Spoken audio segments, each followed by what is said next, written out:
of stuff. All I say is like, comment, subscribe, share the video. Y'all let me know in the comments what y'all think. Help me get push in the YouTube algorithm, man. Come tap in with your boy. Let's tap in. Tell me a ghost story that sounds completely unbelievable, but is entirely... So just as a disclaimer, I am going to be talking about mimic spirits, and if you don't know what those are spirits that poses people that you know in order to interact with you and have a better chance at interacting with you, and they are usually not nice.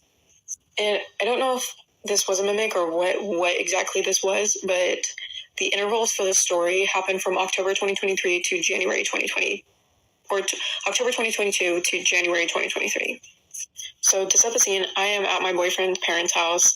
I am coming home for a weekend from college, and they had just gotten this huge wood wick candle, and they really wanted me to... Oh yeah, you on a bad note right there. Wood wick candle. What you trying to play with? Like, you trying to play with spirits in the dark? Are you trying to play with them in the dark time or something? What you got candles for? Like, what the fuck? You know what I mean? Like, come on, bro. Like, you feel what I'm saying? Like, what you got candles for? You trying to practice spells and shit? Like, come on now. Like, listen to it, so they lit it, because if you've never heard a woodwick candle, they crackle instead of don't make any noise, and they sound pretty cool. So I'm typing my paper at their dining room table, or their kitchen table, and I'm really honing in on listening to this candle. My boyfriend is not there, and my boyfriend's parents would have their backs facing to me watching TV. I'm listening, when suddenly I hear my boyfriend's voice, "Hey, Lane," come from behind me. So I turn around and I'm looking, and these people are pretty religious, and you wouldn't expect anything to happen in their house, so I thought it was my boyfriend. So I got up, I went into the dining room with the lights off, and I'm looking around for him, and I can't find him. And I'm calling out to him, walking around this house, calling out to him, no response. I text him, and I'm like, "Where are you?" He comes downstairs and he's like, "I was in my room, what's going on?" And I think my face was a little freaked out, because at that point I had turned my back towards his parents, so that if something were to happen, I was close enough to them where they would see it too. And I'm like, "I heard your voice, why are you fucking with me?" He told me essentially that he had been in his room for the last hour and it wasn't him, and he promises me that it wasn't him. So at this point, his parents were like, "Everything okay? What's going on?" And I was like, "I heard Andrew's voice, but Andrew wasn't there. I've never experienced something like that." Yeah, it's time to already get out of there. It's time to get out of there for real. Like, if that wasn't your significant other, you gotta eventually get out of there. Like, you know what I mean? Well, it seemed like your place was haunted or something or some shit. You know what I mean? Like, hell no. Like, shit, I'm leaving. What the hell? Like, you know what I mean? If he told me that, I'm leaving. I ain't even being in the damn house. You know what I'm saying? And they're like, "It's fine, whatever." It not essentially happens, but they were just like, "Just leave it." And that's what I did. I just left it. And anyone who knows me in real life knows that my scariest stories come from me trying to be rational, because they're I usually freak out and I'm like, "That's a ghost," instead of saying "Oh, it's science." But when it's the opposite way and I'm like, "Oh, it was science," it's usually a spirit. And I left it alone, and it never happened again. And it's important to note that my boyfriend's parents didn't have a dog at that time, and in January of 2023, they got a dog. His name is Oakley. He's a Wheaton. He's very cute. And one night, I took my boyfriend out to eat, and we were away, and when we got back, the following morning, so we were out all night, my boyfriend's dad pulls me aside, and he's like, "I had heard it too." And I was like, "What did you hear?" Because it had been months at that point. I had no idea what he was talking about. He goes, "Andrew's voice. I heard Andrew's voice." And my blood ran cold. I was like, "What are you talking about?" And he goes on and proceeds to tell me that last night he heard Andrew open the garage door and go into the bathroom right next to the garage door and say "Hey, I'm home." He responds back to it, and he knows he's not crazy because the dog got up, Oakley, and he walked towards the garage door. And when Oakley wasn't coming back, he got up and went to go see what it was about. Then the bathroom door was open and nobody was there. He checks Andrew's room. He's not there. So I have a couple questions. Like, what the hell was that? Like, what is that? A spirit trying to hunt you. You know what I mean? You got to get the hell out of there. You know what I mean? If you got the common sense, you would have been left. Like, you know what I mean? Like, what the hell? You know what I mean? I wouldn't have stayed if you would have heard something and then it was nothing even there. Like, I would have just left. Like, what the hell am I still staying there for? Like, it makes no sense. Like let's keep it P for a second. Let's keep it P. Like I'm not staying there. Like, you know what I mean? Like, if it's haunted, like duh. Like, you know what I mean? Like, come on, bro. Like, you know what I'm saying? Like, I'm not staying there. Like, what the fuck? Like, you know what I mean? Come on now. And there's another story that his sister had about this thing, like 2 or 3 months later. And it happens in 2 to 3 month intervals. We haven't heard it since 2023. And it is by far one of the scariest things that ever happened to me, because why does it sound like my boyfriend? And I posted about this story a long time ago, and people were like, you're not supposed to respond. How the hell was I supposed to know that that was a spirit? Mm-hmm. How the hell was I supposed to know that?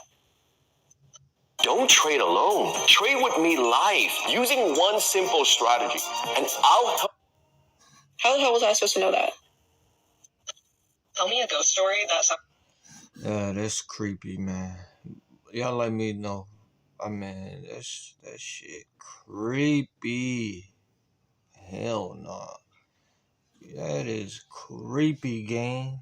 sounds completely unbelievable, but it's entirely... Hey, you've probably seen me a couple different times with a couple different stories under this stitch.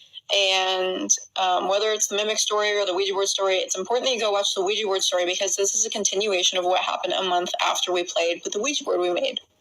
And before I start, I just need to address something really quickly, because I do have a lot of comments about Laura stories. We want more Laura. Yes, I will make more videos about the Laura experiences. I'll probably just jumble them into one, because they are really freaky and I don't like talking about them.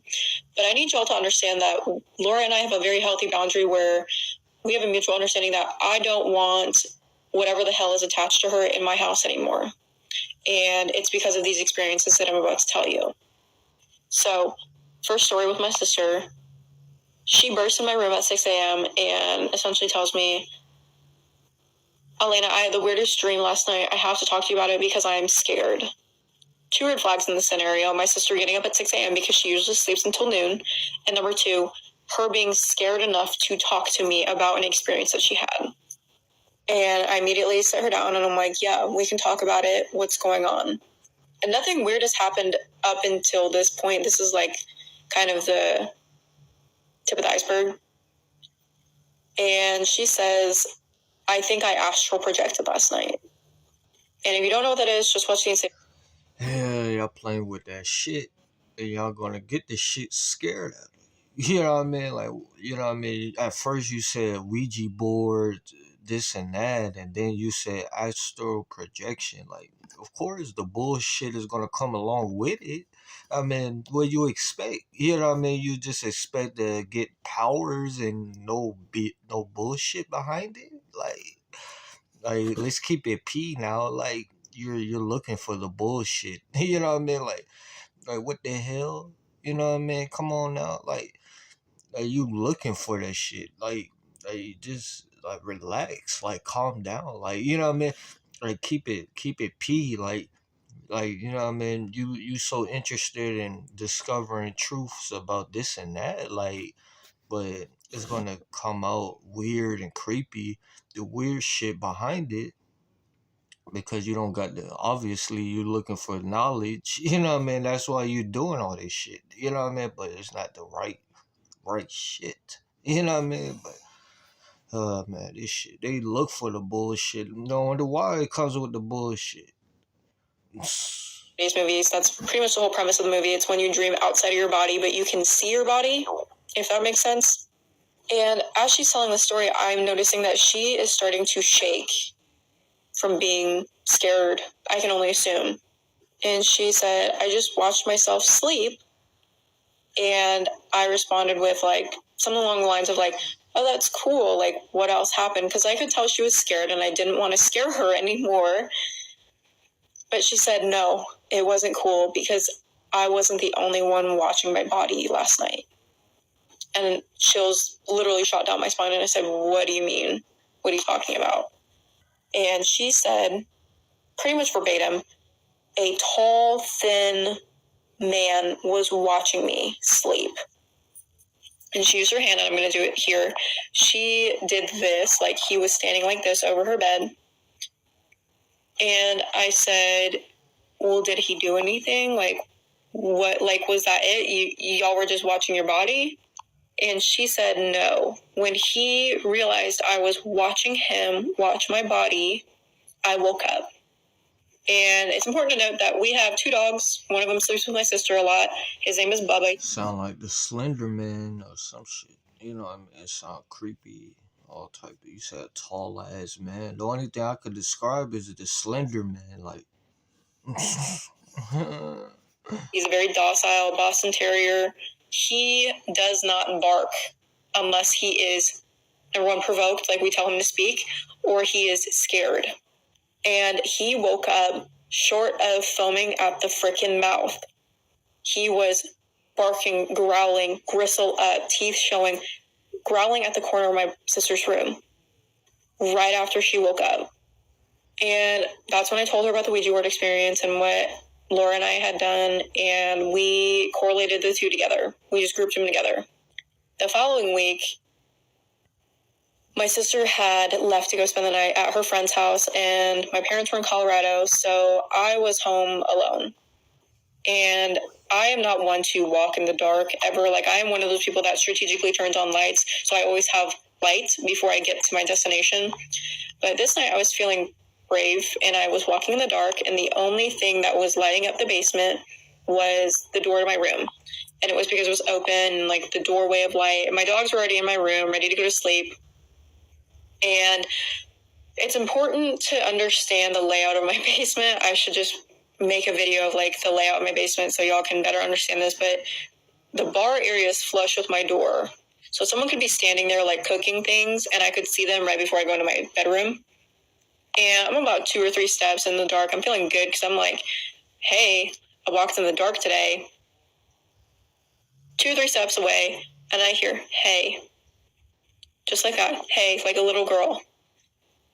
Jumped into my room, shut the door behind me, barricaded myself in my door or in my bedroom until my sister came. I'm not even gonna lie. I would have had the lights on the whole damn night, hearing a little girl voice, and I don't know who the hell that is. What? You crazy as hell. I'm leaving the damn light on the whole damn night. The whole damn day, actually. You know what I mean? Crazy as hell. Hell no, gang. Hell nah. Home the next morning. I was like 15 years old at the time, and that was the very first experience I've ever had with anything auditory. And it scared me shitless. And the third experience, the third story, is not really a story. It's just the feeling that followed playing with this Ouija board. I never felt alone in my room. I always felt like there was someone watching me from outside my window or standing in my closet. And I had to close the door, so the door was always closed, but every time I opened it, I half expected to see someone there. That is how much I felt this presence in my house. And I am one to believe in divine timing because around the same time, my best friend started taking me to youth group. And which means I started praying out of habit. I wasn't praying out of fear because at this point of my life, things like that started becoming so normal that it didn't scare me anymore. Aside from those 2 things, hearing footsteps, seeing things out of the corner of my eye, those were normal things at that point because it had been happening for about a month. After I prayed or started praying, it happened, or it stopped happening after about a month. And nothing since then has happened in my home unprovoked the same ways as it did when Laura and I messed with the Ouija board. But that doesn't mean I don't have any badass ghost stories. It's just like what I said. You looking too much for the bullshit. I mean, because you're playing with these Ouija boards, you having astral projections and all this weird shit. You know what I mean? Of course, all that shit is gonna come along with it. Duh. You know what I mean? Like what the fuck? You know what I mean? Like what you expect? You know what I mean? You trying to dab into some shit that to the spiritual realm that you know what I mean. You don't got no business in that shit. You know what I mean? Like come on now, like you know what I mean. Of course, the bullshit is gonna come along with it. And, oh, I'm creeped out. And, oh my god, I seen a little girl. And come on, man, like you know what I mean. Cut it out, man. You're dabbling in the bullshit. You know what I mean? Of course, all that's gonna come with it. I have experienced things since then. It's just nothing has been as prominent or as horrifying, in my opinion, other than when I got into a car accident. Other than that, nothing has been that scary or affected that many people in my life.